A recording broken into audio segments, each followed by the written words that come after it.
Hey, how you doing? Hope everything's going good with you today because we've got a whole lot to talk about, and I want to take my time with this, so it feels like we're just hanging out and chatting about games, specifically the First Berserker Khazan and its newest update, the one everyone's been talking about, update 1.015.021. Now, you might have already seen some quick posts or patch notes summaries floating around, but what I want to do here is really go through it slowly, give you the whole picture, not just what the numbers mean, but what this patch is actually doing for the game, why it's important, and how it fits into the larger journey of Khazan as a game that only recently launched and is already showing us that the developers are listening, tweaking, and responding to players in meaningful ways. So let's start with what we actually know about this patch and then expand out from there, because the way I see it, this is more than just some bug fixes. It's like another little signal that this title is alive and growing. So the first thing worth noting is the release itself. Update 1.01 rolled out around September 29th to 30th, 2025, and it hit across platforms. So whether you're on PC, PlayStation 5, or Xbox, you're part of the same conversation now. That's one of the things I like about modern updates. They're not always staggered. And in this case, we all got to experience the tweaks and new content at the same time.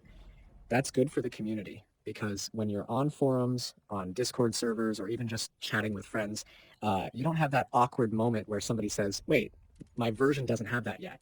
Everybody's on the same build, everybody's testing out the same changes, and that kind of synchronicity goes a long way in keeping a community together. Now, the update itself, version 1.015.021, doesn't reinvent the wheel, and I want to make that clear. It's not like they've dropped a massive expansion or some endgame raid that flips everything upside down. Instead, what it feels like is the developers making sure that the foundation stays solid, that they patch holes before they grow too big, and that they throw in a little treat for players to keep people smiling. And yeah, I'm talking about that Halloween giveaway, which is probably the first thing a lot of you noticed. They called it the Halloween package, and it basically gives you some themed helms that you can redeem in your in-game mailbox after you've cleared Mission 2. It's not game-breaking loot. It's not going to suddenly give you an unfair advantage, but what it does is make you feel like the devs are paying attention to the season, paying attention to players, and are willing to drop a little gift into your lap just for being here. That kind of seasonal event, even on a small scale, makes the world feel more alive. You log in, you see that the game recognizes it's October, and you feel like you're not just playing something static, but something that breathes with you. Beyond the freebie, though, let's get into the nitty-gritty of the fixes, because that's where the heart of this patch lives. One of the adjustments they made has to do with item drops. There had been complaints that some of the drop mechanics weren't working properly, leading to situations where players felt cheated out of loot they had earned. That's one of those problems that can quietly kill a game if left unchecked, because nothing feels worse than grinding your way through enemies, spending time and energy, only to realize that the reward system isn't working correctly. Fixing that shows a level of care that's really important for longevity. Another fix was to buff durations. Certain buffs weren't lasting the way they were supposed to, which again sounds like a small detail, but in an action RPG like Khazan, where combat is fast, brutal, and strategic, every second matters. If your buff is supposed to give you that edge for, say, 20 seconds, but it actually wears off after 15, that's the difference between clearing a boss smoothly and wiping out in frustration. And when you stack that with other small bugs, like issues with reflection mechanics where damage was bouncing back incorrectly, it creates this stew of little frustrations that eat away at your enjoyment. So seeing them go in and actually clean those up, that matters. I think what's really interesting here is how quickly they're responding. Remember, this game is still fresh, it hasn't been out long, and the fact that we're already seeing a patch cycle that feels this responsive tells me that next on the dev team aren't just pushing out the game and forgetting it. They're keeping an eye on player feedback, on what's being said online, and on how people are actually playing. That's how you build trust, because players will forgive a lot of small bugs if they see fixes coming in consistently. What they won't forgive is silence. And with Khazan, silence isn't the vibe I'm getting at all. Now let's talk about performance. Some players on PC were reporting translation issues and graphics glitches. These are the sorts of problems that sometimes get overlooked because developers focus more on balance or content. But if you're playing on PC, you know how immersion breaking it is when a translation doesn't make sense or when the visual side of the game glitches out. Addressing those shows respect not only for the global audience, but also for the fact that a game's world isn't just about numbers and combat. It's about presentation. It's about atmosphere. And if a poorly translated line pulls you out of that, the magic is gone. Fixing it brings the magic back. And let's not forget about the broader context here. The First Berserker. Khazan is a game built around the DNA of Dungeon Fighter Online, a game that has legendary status in Korea and a strong cult following around the world. Expectations are high. People aren't coming to Khazan casually. They're coming because they know the pedigree and they want to see something worthy of that legacy.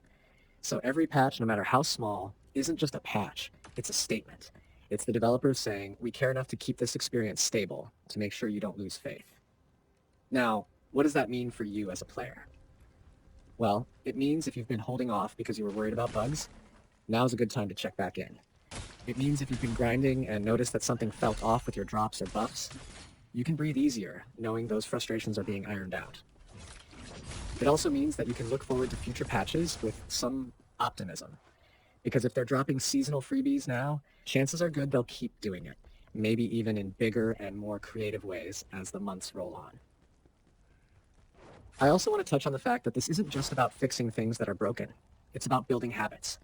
Developers who establish an early rhythm of updates, who get players used to the idea that patches arrive on time, that there are always notes to read, and that you can expect something fresh around major calendar events, those are the games that stick around. Think about it. We've all seen games that launch and then go quiet, and you can almost feel the community wither away as the weeks drag on with nothing new. That's not what's happening here. The rhythm is already being built, and that's a good sign for the future of Khazan. And the other side of this is how the community reacts. Players right now are seeing this patch not just as a fix, but as proof that the game isn't being ignored. If you spend any time in the discussions on Steam or on Reddit, you'll notice how much weight people give to patch notes. They analyze every line, they speculate about what's coming next, they compare it to other games in the genre, and they form their opinions about whether the developers care based on these updates. So, while 0.015 times 221 might not look like a monumental update on paper, it's carrying more weight than just bug fixes. It's carrying the trust of the community forward, one step at a time. The Halloween piece in particular deserves a little more focus because it's symbolic. On its own, it's just a themed cosmetic. But when you think about what it means in the bigger picture, it's a promise. It's the devs saying, we will continue to connect this game world with the real world you're living in. We'll acknowledge the seasons, we'll acknowledge the events, and we'll make sure that when you log in, it doesn't feel like you're stepping into something frozen in time. That's how you turn a game from a product into a living service. And whether you love or hate the idea of live service, you have to admit that when it's done right, when it's not about exploiting you, but about enriching your experience, it's pretty powerful. Looking ahead, what do I expect? Well, if we're already seeing quick fixes and seasonal events this early, then it wouldn't shock me if the next few months bring us bigger balance changes, maybe even new content drops tied to upcoming holidays. If they're willing to give us something for Halloween, then imagine what could be waiting when the winter season rolls around. And that's exciting because it keeps you engaged, it keeps you logging in, and it keeps the conversation alive.